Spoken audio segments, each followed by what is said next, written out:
Bonjour et bienvenue dans une nouvelle vidéo d'économie de Terminal. Il s'agit de la vidéo numéro 2 de la série Quelles sont les sources de la croissance économique et quels en sont les défis. Grand 1. Qu'est-ce que la croissance économique et quelles en sont les sources? Grand A. Comprendre le processus de croissance économique. Une idée essentielle à propos de la croissance économique est qu'elle est un phénomène de long terme.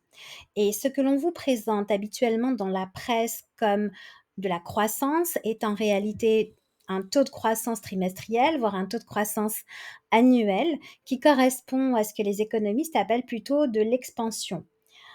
Alors, pour François Peyroux, économiste français 1903-1987, la croissance économique correspond à l'augmentation soutenue pendant une ou plusieurs périodes longues d'un indicateur de dimension pour une nation, le produit global brut ou net en termes réels. L'indicateur utilisé pour la mesure de la croissance est le taux de croissance du PIB, produit intérieur brut. Alors, je vous renvoie évidemment à la vidéo numéro 1 pour bien comprendre ce qu'est le produit intérieur brut, ainsi que ce que signifie terme réel. Alors, si la croissance du PIB est supérieure à celle de la population, le PIB augmente et le niveau de vie s'améliore. La croissance est un phénomène de long terme, on vient de le dire, qui doit être distingué de l'expansion, qui correspond, elle, à une hausse du PIB sur une courte période, et du développement qui intègre des dimensions davantage qualitatives, comme l'accès à la santé ou l'éducation, par exemple. Bien, une deuxième idée importante à propos de la croissance économique est qu'elle est un phénomène récent qui est apparu au tournant du 19e siècle avec la révolution industrielle, ou plutôt les révolutions industrielles, nous en parlerons dans un instant.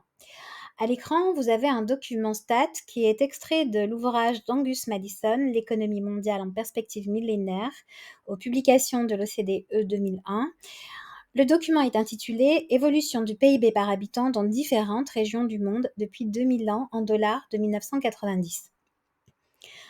Alors, si l'on devait faire une phrase à propos du nombre qui est entouré, on devrait lire ou dire selon Angus Madison, en 2003, en Europe de l'Ouest, le PIB par habitant était de 19 912 dollars, exprimé en dollars de 1990.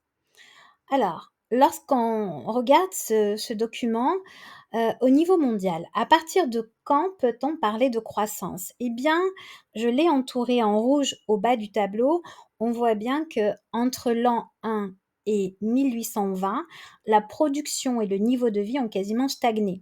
Et ce n'est qu'à partir du 19e siècle, et notamment à partir de 1870, que le PIB par habitant augmente de manière significative et que l'on peut, à ce moment-là, parler réellement de croissance.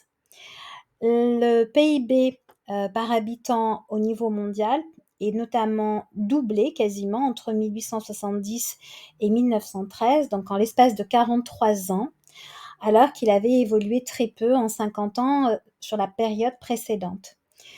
La croissance apparaît en fait avec la révolution industrielle à partir de la moitié du XVIIIe siècle et du début du XIXe siècle en Europe. De nombreuses innovations technologiques, nous allons en parler, par exemple la machine à vapeur au début de la révolution industrielle, ont permis la croissance économique et la hausse du niveau de vie dans ces pays-là.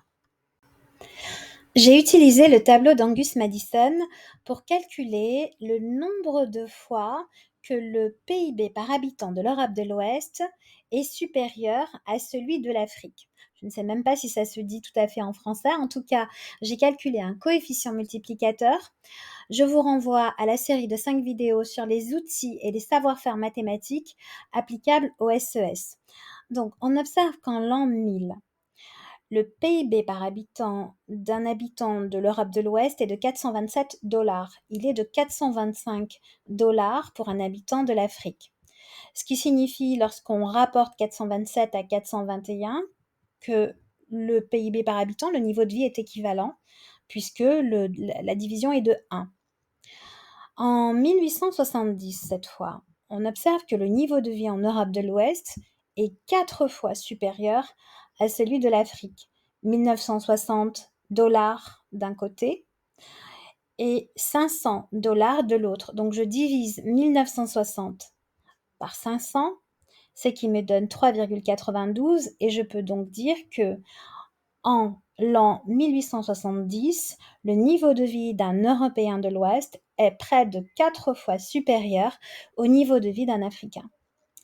Et puis, si je considère l'année 2003, j'observe que cette fois, le niveau de vie en Europe de l'Ouest est 13 fois supérieur à celui d'un Africain, puisqu'on fait 19 912 dollars divisé par 1549 dollars, ce qui nous donne 12,85. Et donc, les inégalités se creusent, l'écart de niveau de vie se creuse. Inégalité de PIB par habitant depuis 2000 ans, indice base 100 égale monde. Le document que vous avez à l'écran est strictement équivalent au document que je vous ai présenté précédemment. Simplement, il n'est plus présenté en dollars par habitant, mais en indice base 100 chaque année pour le PIB mondial. Alors cela signifie déjà qu'il faut aller regarder la vidéo 1 et la vidéo 5 de la série sur les outils et savoir-faire mathématiques qui sont consacrés toutes les deux aux indices. Alors, le 123 donc, est obtenu en divisant 576, qui correspondait au PIB de l'Europe de l'Ouest par habitant pour l'année 1, par 467, qui correspondait au PIB par habitant au niveau mondial pour l'an 1, puis de multiplier par 100. Et là, j'obtiens 123. En fait, travailler en indice consiste à choisir une année de base ou un pays de base. Ici, on a choisi monde, la région monde comme base, et donc le revenu par habitant ou le PIB par habitant qui était de 467 dollars, je décide de manière arbitraire qu'il vaut 100. Et ensuite, je calcule tous les chiffres de la colonne numéro 1 en divisant le PIB par habitant en dollars par 467 et je multiplie par 100. Alors, la plupart du temps, je fais ça parce que j'ai affaire à de gros chiffres et que la comparaison est beaucoup plus simple en convertissant mes données en indices. Donc ici, en 2003, dernière colonne, en moyenne, le niveau de vie d'un habitant de l'Europe de l'Ouest est 3 fois plus élevé que celui d'un terrien moyen. Je fais 306 divisé par 100. Et je calcule alors un coefficient multiplicateur. Idem, je vous renvoie à la vidéo 1 et puis 4, je crois, sur les outils et les savoir-faire mathématiques. Et donc, le niveau de vie d'un habitant de l'Europe de l'Ouest est près de 13 fois plus élevé que celui d'un Africain. Je fais 306 divisé par 24, ça me donne 12,75. Depuis 1820, un Africain s'est en moyenne appauvri. On l'a vu déjà tout à l'heure, car le niveau de vie d'un Africain est inférieur de 37% à celui d'un terrien moyen en l'an 1820, alors qu'en 2003, il est inférieur de 76% à celui d'un terrien moyen. La croissance du PIB a permis, on vient de le voir, une augmentation spectaculaire du niveau de vie dans les pays que l'on qualifie aujourd'hui de développés. On dit aussi avancés. Le premier pays qui a connu un véritable essor de croissance est l'Angleterre. C'est le berceau de la révolution industrielle dès la fin du XVIIIe siècle, suivi à partir du début du XIXe siècle par la France, les Pays-Bas, l'Allemagne, puis les États-Unis, etc. Le retard qui a été pris par d'autres pays comme la Chine ou l'Inde, qui sont aujourd'hui pourtant des pays à la croissance élevée, montre que les écarts de croissance au départ conduisent à de véritables divergences concernant le niveau de vie. Les historiens repèrent en réalité 3 grandes révolutions industrielles qui correspondent à des vagues d'innovation technologique qui ont transformé de manière radicale des sociétés à caractère agricole et artisanal en sociétés commerciales et industrielles.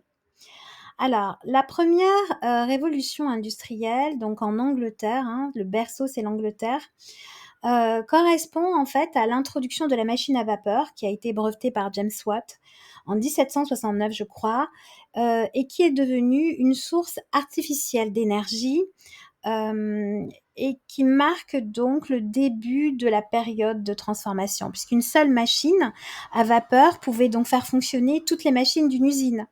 et avait par exemple la force de plusieurs dizaines d'hommes ou plusieurs dizaines de chevaux. À ce moment-là, l'exploitation de gisements de charbon s'est avérée indispensable pour faire fonctionner les machines à vapeur et pour soutenir donc l'industrie de l'acier et aussi du textile. La deuxième révolution industrielle, elle repose plutôt sur l'exploitation de nouvelles sources d'énergie comme l'électricité, le pétrole et le gaz.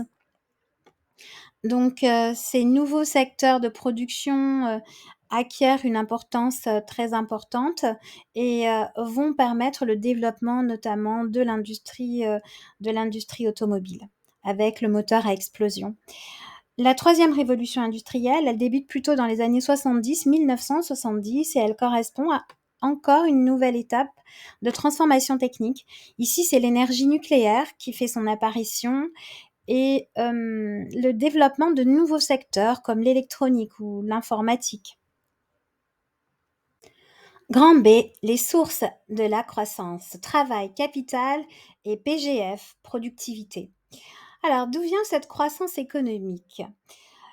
Pour commencer, le PIB est le résultat de l'utilisation de facteurs de production, que sont le travail et le capital, ou pour simplifier, la main-d'œuvre et les machines. Pour produire quoi que ce soit, chez les préhistoriques, pour produire ne serait-ce qu'un kilo de viande de crocodile, il faut un bonhomme et un outil. Donc un silex, ou je ne suis pas spécialiste, mais un homme et un outil. Les facteurs de production sont les ressources durables qui sont mises en œuvre par les organisations productives pour produire des biens et des services. Je vous renvoie à la vidéo Qu'est-ce que la productivité marginale et que sont les rendements décroissants, notamment pour bien comprendre ce que sont les facteurs de production et les distinguer des consommations intermédiaires. C'est le programme de seconde, mais je vais quand même expliciter cette différence dans un petit moment. Alors, habituellement, on regroupe les facteurs de production en deux catégories, je viens de le dire, le travail et le capital. Le facteur capital désigne l'ensemble des biens de production qui sont utilisés sur plusieurs cycles de production, plus d'un an. Ce sont par exemple les bâtiments, les machines, les automobiles, les ordinateurs, les outils, les terrains, etc. Le facteur travail correspond au nombre d'heures de travail que la population met à disposition de l'économie. L'association de facteurs de production, travail et capital afin de produire des biens et des services correspond à ce que les économistes appellent la combinaison productive. Et vous avez dû voir dans le cadre du programme de seconde que cette combinaison productive est à faible intensité capitalistique lorsqu'elle associe peu de capital et beaucoup de travail, comme par exemple dans l'industrie textile, et à forte intensité capitalistique lorsqu'elle associe beaucoup de capital et peu de travail, comme par exemple dans l'industrie du médicament ou bien dans l'aérospatiale. Au sujet des facteurs de production, petit extrait de l'ouvrage Microéconomie de Paul Krugman et Robin Wells. Les économistes utilisent habituellement le terme de facteur de production pour faire référence à une ressource qui n'est pas détruite au cours de la production. Par exemple, les travailleurs utilisent des machines à coudre pour faire des chemises à partir de tissus. Les travailleurs et les machines à coudre sont des facteurs de production, mais pas le tissu. Une fois que la chemise est fabriquée, un travailleur et une machine à coudre peuvent être utilisés pour faire une autre chemise, mais le tissu utilisé pour une chemise ne peut pas être utilisé pour en faire une autre. En gros, les principaux facteurs de production sont les ressources de la terre, le travail, le capital et le capital humain. La terre est une ressource offerte par la nature. Le travail est l'ensemble des travailleurs de l'économie. Le capital fait référence à des ressources créées telles que des machines et des bâtiments. Et le capital humain fait référence au niveau d'éducation et de qualification de la main-d'œuvre qui augmente la productivité. De quoi dépendent la quantité de facteurs travail et de facteurs capital à disposition d'une économie? Eh bien, la quantité de travail disponible dans une économie dépend de la population active occupée et de la durée du travail. Plus précisément, elle dépend de variables sociodémographiques, déjà, telles que l'effectif de la population, donc, puisque la population active est fonction de la population totale, De la part de la population en âge de travailler, cela signifie est-ce que nous avons affaire à un pays où la pyramide des âges est plutôt vieillissante ou pas, les comportements d'activité des femmes, le niveau de chômage et la durée annuelle moyenne du travail. Et pour le capital, eh bien, le capital, la quantité de capital disponible dans une économie dépend des investissements qui ont été réalisés, c'est-à-dire de l'achat de biens de production en réalité. Si la quantité de ces facteurs augmente, cela va conduire à une augmentation du PIB et donc à une croissance positive. Par exemple, si la population d'un pays augmente, ou son taux d'activité féminin, ou encore la durée moyenne de vie active, cela va faire augmenter la quantité de travail disponible pour produire et cela aura un impact positif sur le PIB. De la même manière, s'il y a davantage de machines, cela permettra aussi une hausse des biens et services produits. L'accumulation des facteurs travail et capital est donc une première source de croissance économique. Nous l'avons vu, l'une des premières sources de la croissance économique est l'augmentation de la quantité de facteurs utilisés pour produire. Mais cette croissance finit par buter sur la loi des rendements factoriels décroissants. Alors, je vous recommande évidemment vivement de regarder une petite vidéo qui explique ce qu'est la productivité marginale et qui répond à la question de ce que sont les rendements factoriels décroissants. Malgré tout, je vais quand même donner quelques éléments. Lorsqu'un facteur augmente alors que l'autre reste constant à court terme, c'est très important à court terme, alors sa hausse entraîne d'abord une hausse de la productivité de ce facteur, puis cette productivité diminue. Ce qui fait que dans un deuxième temps, la production totale augmente encore, mais à taux décroissant. Elle continue à augmenter, mais moins vite. Exemple, pour produire des pizzas, la combinaison productive comprend de la main-d'œuvre et du capital, un four, un local, etc. Passer d'un travailleur à 2 travailleurs va permettre d'augmenter la productivité du travail de manière significative. Pendant que l'un fait la pizza, l'autre peut s'occuper des ventes, prendre les commandes, répondre au téléphone, etc.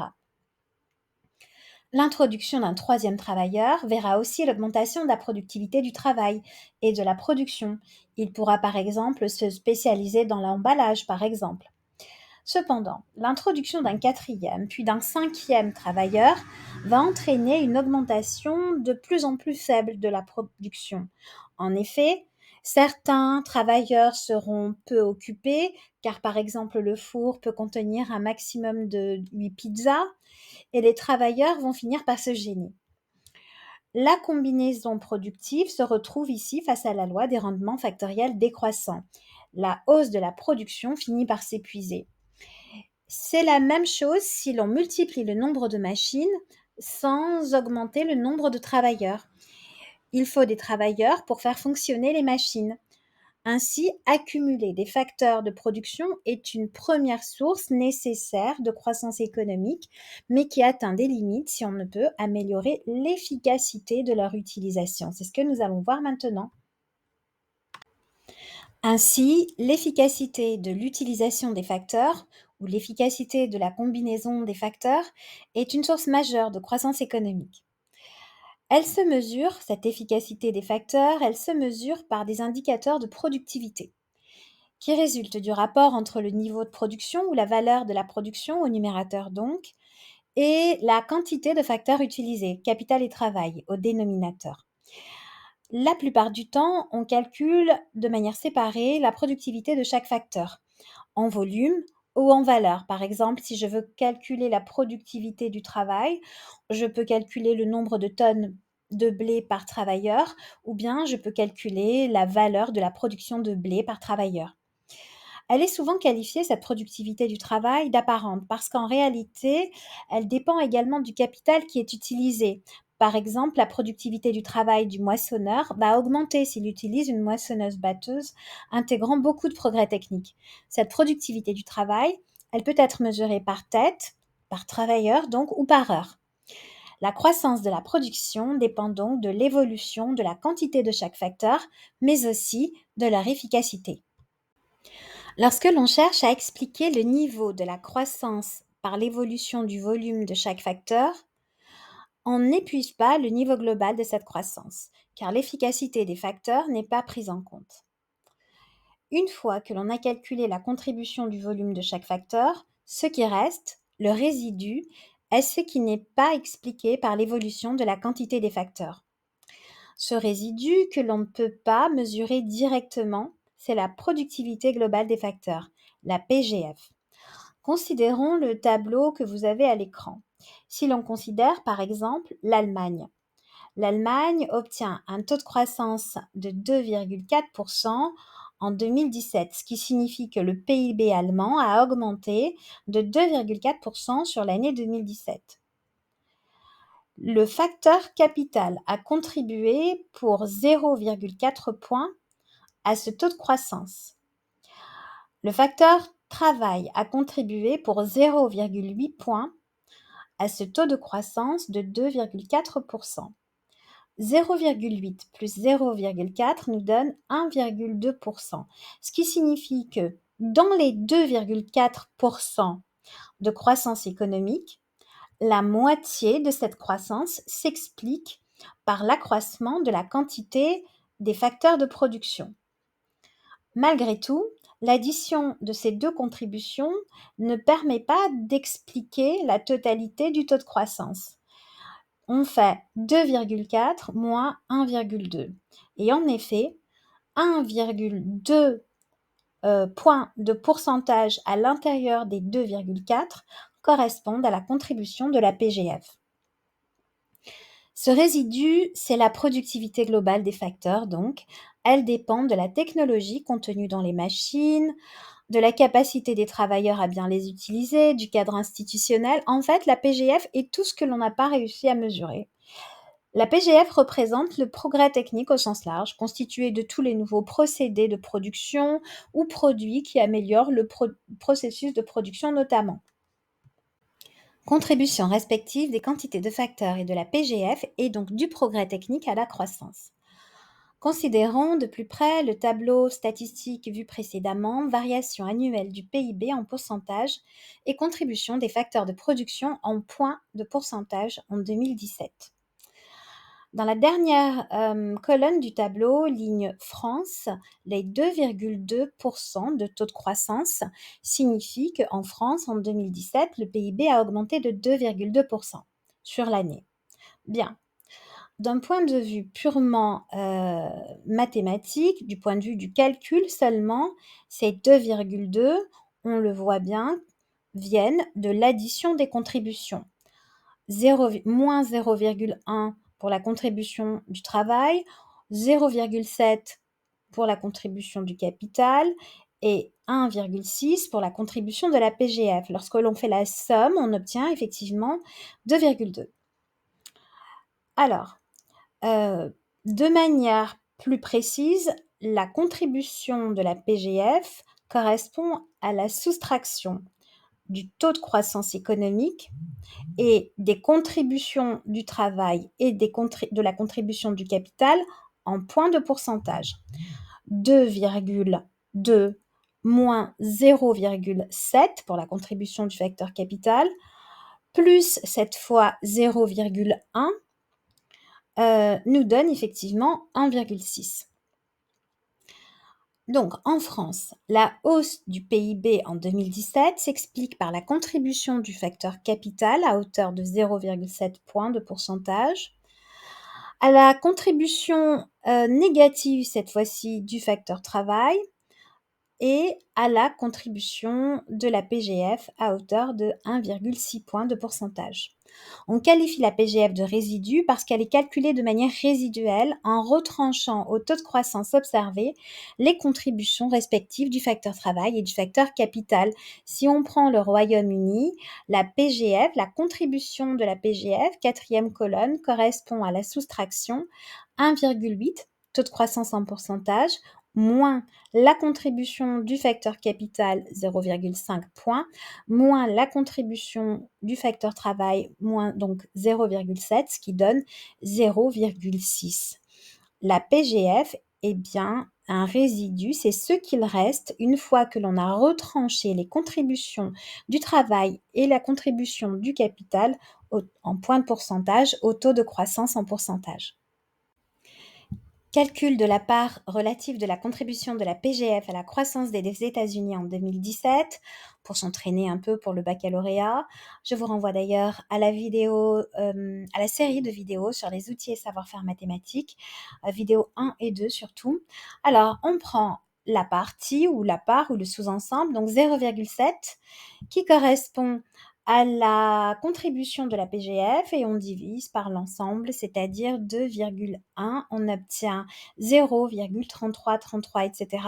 On décale la virgule de 2 crans vers la droite, ce qui nous donne 33,33%, soit un tiers de la croissance économique aux États-Unis s'explique par la contribution de la PGF. On observe dans le tableau que selon les pays, la croissance économique n'a pas la même origine. La forte croissance économique de l'Allemagne est tirée par la PGF qui représente 50% de la croissance. À l'inverse, la croissance économique de l'Espagne est principalement tirée par la contribution du facteur travail, puisque le travail contribue pour 2,1 points de pourcentage aux 3,5% de taux de croissance de l'Espagne. De fait, le progrès technique est une des sources majeures d'accroissement de la productivité globale des facteurs et constitue ainsi le socle de la croissance du PIB par habitant et donc de l'amélioration du niveau de vie. Le progrès technique est défini par les économistes comme l'accroissement de la connaissance que les hommes ont des lois de la nature appliquées à la production et se traduisant par des innovations technologiques et un accroissement de la PGF. Il se concrétise dans de nouvelles techniques de production, de nouvelles manières d'organiser le processus de production, ou de nouvelles manières de commercialiser un produit ou de nouveaux produits. Nous allons étudier cela de manière beaucoup plus précise dans la vidéo numéro 3. Le progrès technique permet d'augmenter la quantité mais aussi la qualité de la production sans qu'il soit nécessaire d'accumuler des facteurs de production. La croissance de la performance des microprocesseurs permet à l'économie de bénéficier de nouveaux biens plus performants, les smartphones. Ces nouvelles technologies de l'information et de la communication ont permis de modifier en profondeur l'organisation des firmes, qui ont ainsi pu devenir plus productives. Ce sont en effet les TIC qui ont par exemple rendu possible l'émergence de sites de vente en ligne comme Amazon, Zalando, les banques en ligne, etc. La deuxième source essentielle de croissance après les facteurs de production est donc le progrès technique. En effet, il permet d'améliorer l'efficacité des facteurs de production. Par exemple, pour moissonner un champ de blé, travailler 1 heure avec une moissonneuse-batteuse ou avec une faux ne conduit pas au même résultat. Il reste cependant difficile à mesurer dans les statistiques de la croissance. C'est la mesure de notre ignorance, selon l'expression de l'économiste Moses Abramovich en 1956. Et afin de mieux comprendre la PGF, certains modèles économiques ont introduit le rôle de la qualité des facteurs de production à travers d'autres variables comme les niveaux moyens d'éducation pour le facteur travail et l'âge moyen des machines pour le capital. Alors je termine ici cette vidéo un petit peu longue et nous allons dans la vidéo numéro 3 nous attarder beaucoup plus longuement sur ce qui constitue le progrès technique de manière beaucoup plus précise. Merci beaucoup et à bientôt.